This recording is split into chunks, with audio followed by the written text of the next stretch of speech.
Hi, how are you doing? Di video kali ini kita akan belajar mengenal cause and effect conjunctions. Apakah itu? Lebih mudahnya kita langsung saja ke arti dari kata cause, yaitu sebab atau penyebab.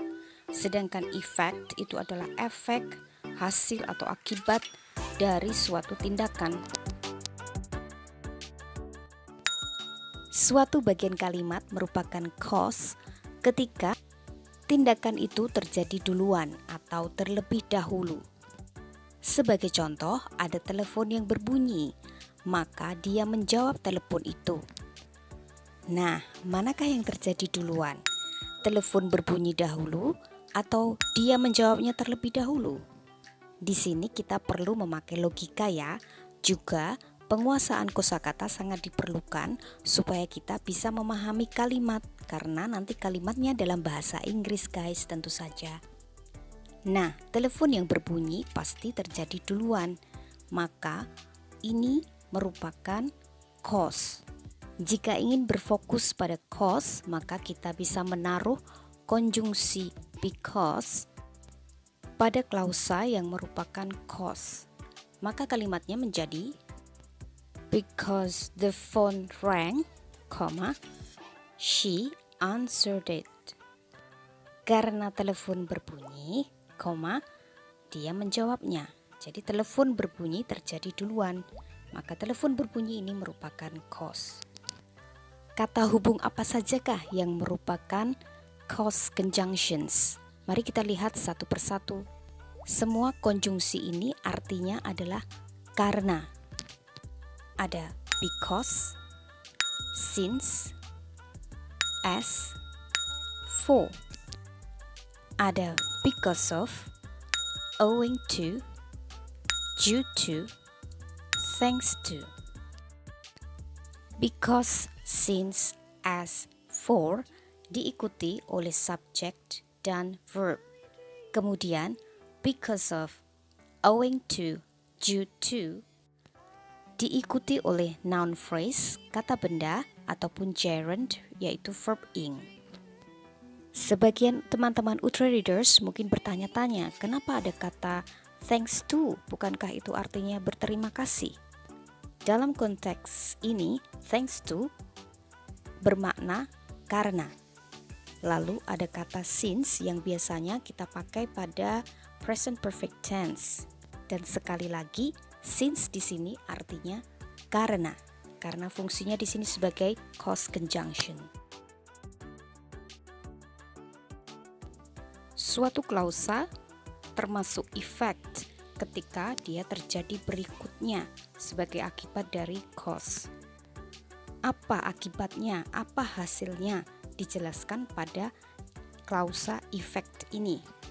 Konjungsi yang paling umum dipakai untuk percakapan sehari-hari yaitu so. So artinya maka atau jadinya. Untuk nuansa lebih formal dan biasanya juga dipakai dalam tulisan, kita memakai therefore. Therefore artinya maka dari itu. Consequently, konsekuensinya, akibatnya. Ini juga biasa dipakai dalam bahasa Inggris formal atau bahasa Inggris yang tertulis.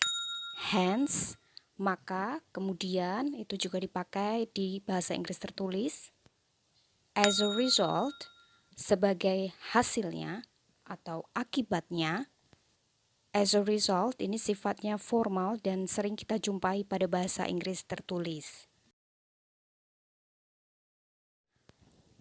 Sekarang kita cek pemahaman kita dengan mengidentifikasi apakah kalimat ini termasuk cause atau effect.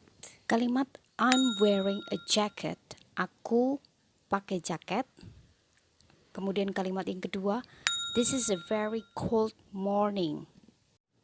Ini pagi yang dingin sekali. Nah, manakah yang merupakan cause? Apakah I'm wearing a jacket atau pagi ini sangat dingin? Pakai jaket dulu atau pagi yang dingin dulu? Mana yang duluan? Cause, kita cari mana yang duluan. Ya, pagi yang sangat dingin. This is a very cold morning merupakan cause. Akibatnya, I'm wearing a jacket. Maka aku pakai jaket. Pakai jaket adalah effect of a very cold morning, pagi yang sangat dingin. Kedua kalimat itu jika kita jadikan satu, kita pakai kata hubung atau konjungsi menggunakan because, maka kalimatnya menjadi I'm wearing a jacket because this is a very cold morning. Aku pakai jaket karena ini pagi yang sangat dingin. Atau jika konjungsi because ada di depan, itu bisa caranya because ditaruh di depan, because this is a very cold morning, diikuti klausa yang menunjukkan cause. Lalu perhatikan ada tanda baca koma setelah klausa cause. Lalu diikuti effect, I'm wearing a jacket. Sekali lagi, because this is a very cold morning, I'm wearing a jacket. Kalimat kedua, I didn't sleep well last night. Lalu berikutnya, I felt very tired. Mana yang merupakan cause? Benar, I didn't sleep well last night. Aku tidak bisa tidur tadi malam. Itu terjadi terlebih dahulu, terjadi duluan, maka masuk pada cause. Akibatnya karena nggak bisa tidur tadi malam, I felt very tired. Aku merasa kecapean. Itu adalah effect. Kemudian ada kata hubung so. Kata hubung so, konjungsi ini merupakan effect. Jadi dia menempel pada klausa yang effect. So I felt very tired. Nah, jika kita gabungkan dua klausa itu menjadi satu kalimat dengan kata hubung so, kalimatnya menjadi I didn't sleep well last night, so I was very tired. Aku sulit tidur tadi malam, jadi aku merasa kecapean sekali.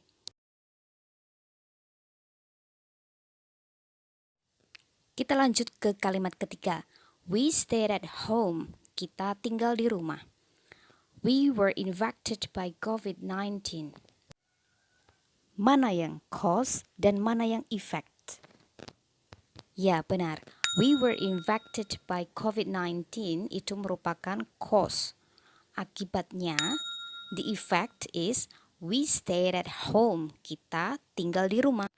Kedua klausa itu jika digabungkan dengan kata hubung since yang artinya karena, since ini sama dengan because, maka since menempel atau mendahului klausa cause, yaitu pada kalimat since we were infected by COVID-19. Jika kita fokus ke effect dulu, maka kalimatnya menjadi we stayed at home since we were infected by COVID-19. Lalu jika kita ingin lebih berfokus pada cause, maka kalimatnya menjadi since we were infected by COVID-19, we stayed at home. Kalimat yang keempat, she quitted her job blank cancer. Silakan teman-teman Utre Readers lengkapi kalimat tersebut menggunakan pilihan berikut. Ada because of dan therefore. Manakah konjungsi yang tepat untuk melengkapi kalimat tersebut?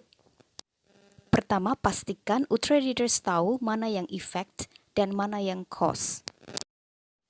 Ya, she quitted her job merupakan effect. Dia berhenti dari pekerjaannya. Kemudian cancer, kanker itu merupakan penyebabnya atau cause.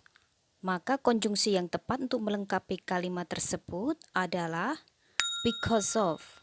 Because of ini menjadi penanda untuk kata cancer. Because of cancer, karena kanker. Jadi dia berhenti dari pekerjaannya karena kanker. Perhatikan bahwa setelah because of itu diikuti noun atau bisa juga noun phrase, kata benda atau kelompok kata benda. Di sini setelah kata because of adalah cancer. Cancer merupakan kata benda. Lalu kenapa bukan therefore? Kalau kita menaruh therefore untuk melengkapi kalimat tersebut dengan susunan seperti itu, makna kalimatnya menjadi tidak logis. Therefore artinya maka. Dan setelah konjungsi therefore itu wajib diikuti subject dan verb. Tidak bisa hanya noun atau kata benda saja. Kita lanjut ke kalimat nomor 5. All the shops were closed. Blank, we couldn't buy any food.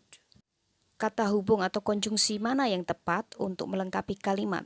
Apakah therefore yang artinya maka dari itu, atau as yang artinya karena? Mari kita identifikasi mana yang cause dan mana yang effect. Ya, all the shops were closed merupakan cause atau penyebab. Toko yang tutup itu terjadi terlebih dahulu. Akibatnya, effect, we couldn't buy any food. Kata hubung yang pantas untuk menempel pada klausa effect yaitu therefore. Ya, kalimatnya menjadi all the shops were closed, therefore we couldn't buy any food. Semua toko tutup, jadi kita tidak bisa beli makanan apapun dari toko itu. Perhatikan punctuation atau tanda baca ketika therefore berada di tengah kalimat. Jadi ada titik koma, kemudian therefore diikuti koma, baru klausa effect. Supaya kita ingat, kita lihat kembali bahwa cause itu terjadi lebih dahulu. Konjungsi untuk menyatakan cause atau penyebab yaitu because yang artinya penyebab itu sama dengan as, since, for. Semua konjungsi ini diikuti oleh subject plus verb. Kemudian ada because of, owing to, lalu due to. 3 konjungsi ini diikuti oleh noun atau noun phrase atau gerund atau verb ing. Jadi kata kerja tapi bentuk ing. Lalu untuk effect itu terjadi berikutnya sebagai akibat dari suatu tindakan.